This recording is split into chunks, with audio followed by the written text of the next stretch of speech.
Welcome to the third and final part of the Texturing the D-7 Klingon ship. If you have not watched part 1 or 2, I recommend that you please go back and watch those two first. Otherwise, enjoy. You're really not supposed to see it very well. So we have our grill textures, we have our colors all abound. So once again, we can go through and say, hey, look, we are done with it. But let's say I want to be able to maybe have light. I don't like this flat green here. I want to try to get a little bit of variance into it. And if you want some variance, then what we can go ahead and do is add an additional texture combined with this color here to kind of give it some variance. So let's show you how to do that, and this will also show you that normal application that or the norm changing the normal geometry on it. Let's go back into solid mode. We're back into this texture, and I'm going to go ahead and assign this a new texture. We're going to call this hull plates. Now I want to leave it as an image. I'm going to go back over here to my image tab, click on hull textures, which is another texture that I download off the internet. Open that up. And from here we have the texture there. Now for this, I'm going to do something a little bit different. Instead of UV mapping, let's go into render mode. Well, first off, let's fix this. We're seeing a bit of the color issue here. Now that's because we're using 100% of its color, so it's ignoring the other color. We could always bring that down just a little bit so it's a bit of a mix between the two. But we can also, as you saw, we can go in, leave this as 1 and change it to where the value of that texture is being added or subtracted like that. And you know what? Let's go ahead and let's put it as an add. Now, actually, first let's do this. I'm going to go ahead and put this back onto mix so I can see the original color. If we look at this, the way it's wrapping, it's, it's repeating, but it's not very, you know, it doesn't look too good. So what I'm going to do is I'm going to change. We can go back in and try to UV map everything, but once again, I'm lazy or I don't have time to do it. So I'm going to cheat a little bit. I'm going to go into this UV and I'm going to change how I want this UV to map on it. And there are several different options, but the one that I'm going to use object. Now, as we can see, it's starting to become just a little bit more uh, consistent. You could go in and change it on how you want that to wrap around it. I'm going to try a cube, so it's going to treat it like it's a cube. You could also try sphere. So it'll try to wrap it around like a sphere. No, I don't really like that. Tube. Yeah, I don't really like that. I think that, yeah, we're going to try cube. I think cube seems to work the best. And what I'm going to do is I'm going to go into an object and I'm going to try cheating and seeing if I can select a part of the mesh. There we go. What I did is I went ahead and I told it that I want this texture to be drawn on the ship in kind of a cube shaped way in relation to the mesh, to the coordinates of this mesh here. And from there, I mean, we're looking at pretty consistent, uh, it's not too bad. I mean, so we got this entire ship almost covered, in a pretty square, pretty consistent uh, shape of these textures. But I want to get that color back in, so now I can go back in and I can tell I want it to mix, so I can try to tell it to subtract. And we could look and you could barely see some of those variances in that whole texture right there just by doing a little bit of work. And what I was telling you about that normal map, if I click on that normal map, and look at that.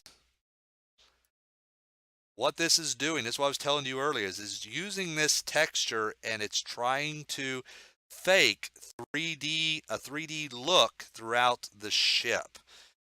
Let's go ahead and try shrinking the texture down. Well, actually, wait, no, we want to go ahead and multiply that texture up, make it look just a little bit bigger.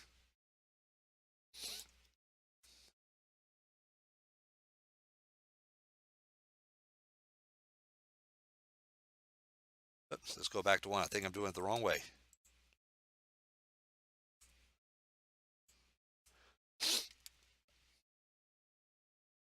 Oh, well, y'all can play around with it, but that normal texture is just it's going to apply it through the whole ship and it's going to try to fake like there's some 3D details going on. Now, that might be just a bit too high, so let's go ahead and go to a 0.2.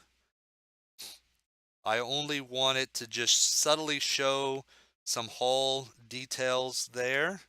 Might be still a bit too much. Let's try 0.1. And you can also tell it, let's go ahead and, yeah, we can keep it right there. We can also go into specular and we can tell it to use that texture to tell us how light shines off. So darker areas, less light's going to shine off of it. Brighter areas, lighter areas, more light's going to shine off of it.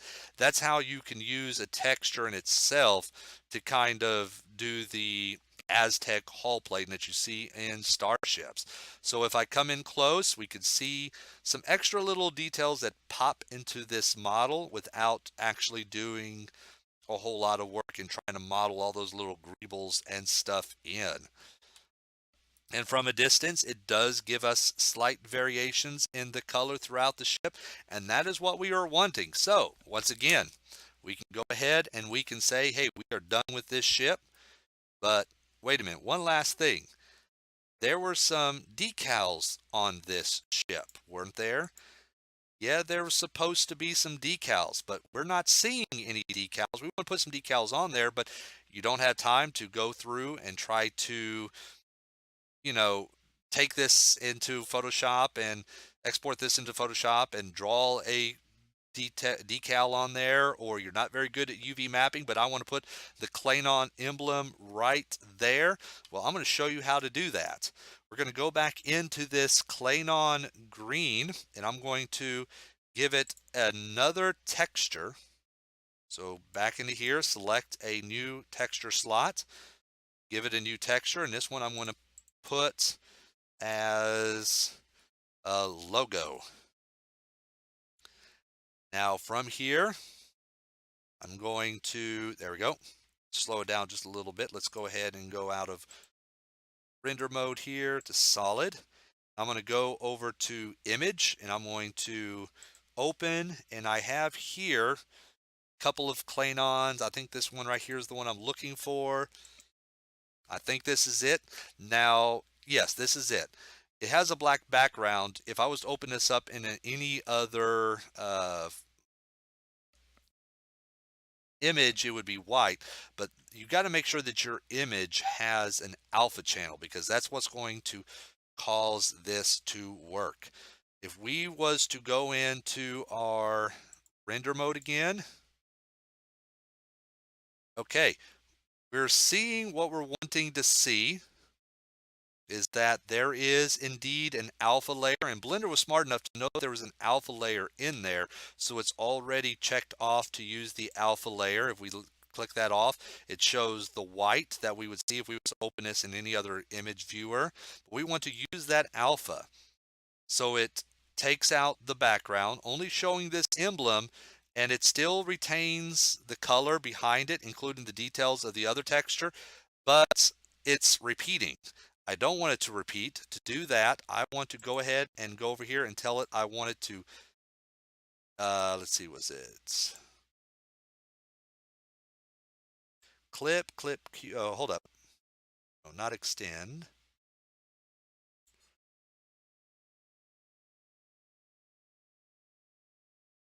see. I think it was clipped.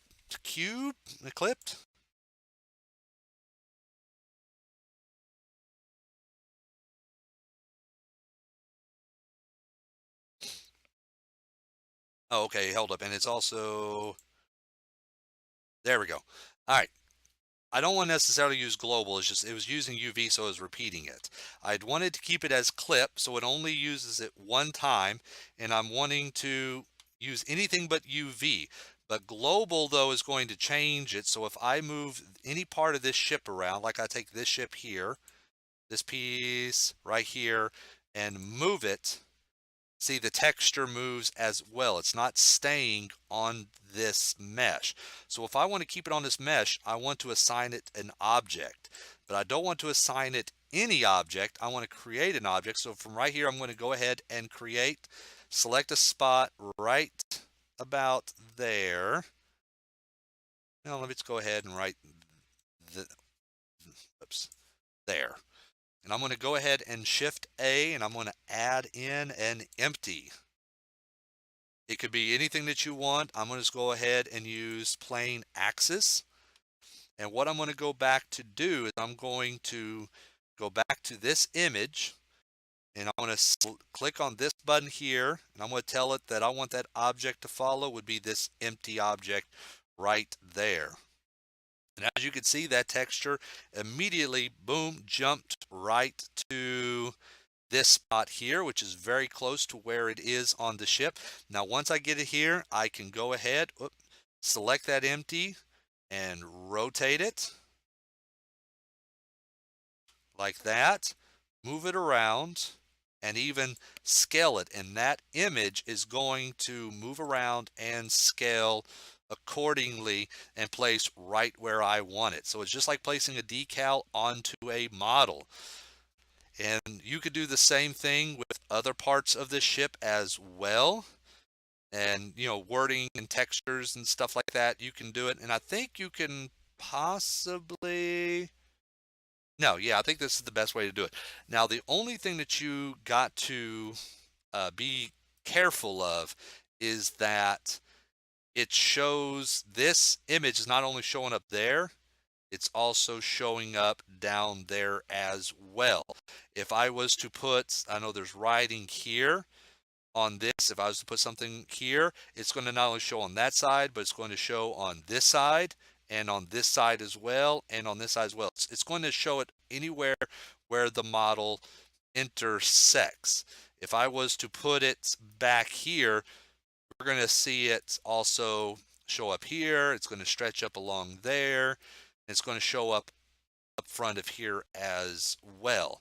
So to to prevent that from happening, we're going to have to do one more thing, and this one's a little bit frustrating, and I have not been able to find any other way to do this easily. If y'all know of any way, please let us know in the comments. Is you're going to have to create another texture or another material, give it the same colors, the same texture, the same everything that you did it with the other one. If there was an easier way to just uh, copy all the material here and bring it into that one, that would be great, but I have not been able to find a way to do that. So yeah, you're gonna have to go through, select a new material, and I'm gonna call this one uh, green 2. And to go through, I'm gonna select here 522.8665. Oops. 0.522. Point. Oops. 522. I think that was an 8, and this was like 665 to get that same color in. Oops, let's go ahead and go into solid. It's slowing down. I think I used Fong. What was the intensity? Let's go through 156. 156. And I'm not going to worry about the hull texture that we had on the other side for this right now, just for the sake of, we're running a little bit out of time, and I don't want this to be too long. Is now I'm going to go through here. I'm going to select, let's see, can I do this under texture. Will this show up in texture mode? I don't know if it does. So I'm going to go ahead and select where I think that those areas is at, and in edit mode, still in edit mode, select on green and click assign. So now if I go into render mode, okay, we still got some more areas to select. I think this one and that one. Let's go ahead and assign that to that other material. There we go. Now it's kind of hidden. So now we see it on one side, but not on the other side. Now you could select the whole bottom and do a UV map onto it, or just assign the whole bottom, the other set of texture, and once you, or that material, once you set up the texture to be the same way as you did from the top, then it should look good. But that is something that you're going to have to do to keep in mind, but doing it this way will let you put that decal onto the Klingon ship without actually having to do any additional work outside of Blender or into Photoshop, and or what have you, or UV mapping. But yeah, from there, you could just add in as many of the other decals as you want all across the ship, additional details. And there you go. You can also use another empty to be the object, to have a little bit more control on the texture that covers the hull plate texture we have covering the ship. Oh, and one last thing is that when you move this ship, to make that where that empty moves with you, be sure that you parent it to your ship, and that's simply just select the empty and then select the ship, press P, and then it should come up with a, oops, why did you not do it?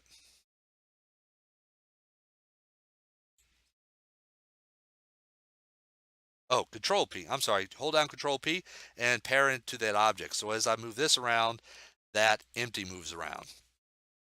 So yeah, so this is not necessarily the best. This is not the most detailed, but in all, it is indeed a very quick way of getting this ship textured and modeled in. So this would be definitely a ship that you can bring into like a video game or into a movie scene and have it in the background, or have it to where it's very little bit of screen time.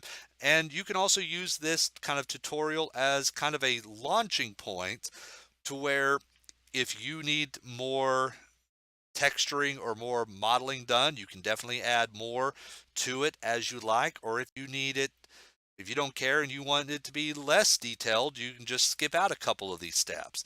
So this is just only one way to do it, not the way, not the best way, but just simply a way.